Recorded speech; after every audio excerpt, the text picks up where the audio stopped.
సిగ్గులేదురా వాడిని చెప్పుకోవడానికి. అన్నంగా కనిపించే కన్య పొలంలో తీరాలు బగించాలి. మనడానికి అట్టొచ్చిన అందంగా నరికేయాలి. అలా ఉన్నారా ఈ రాఖీ తమ్ముడంటే? కానీ నువ్వు ఒక అమ్మాయిని పట్టగలమని పంపిస్తే దాన్ని వెంట పిచ్చి కుక్కలా తిరిగి పుట్టి చేతులతో వచ్చావు కదరా.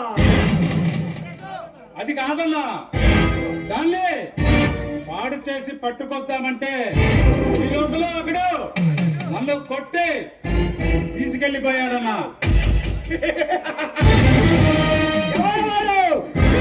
తమ్ముడు పై తలబట్టాడంటే తెల్లారే కల్లా వాడి తల తెగిపడాలి.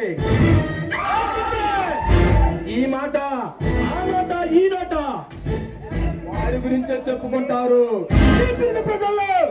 మనమంటే భయం పోతుంది.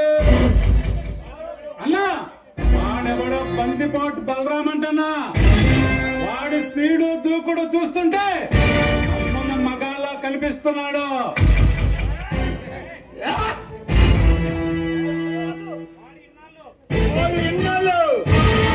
మన పనికి అట్టు తగులుతున్నాడంటే వాడిని ఇంకా భూమి మీద ఉండటానికి లేదురా.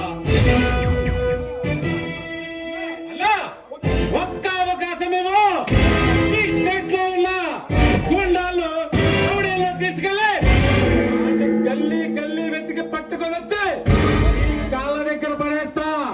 అప్పుడు వాడిని చంపుకుంటావు, వాడి రక్తమే తాగుతావు.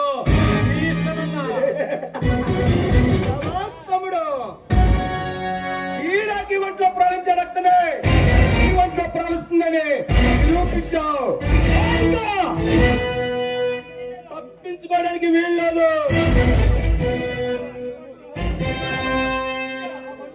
ఇక ఆ బందిపోటు సింహం గుప్పెట్లో చెక్కినట్టేనన్నా.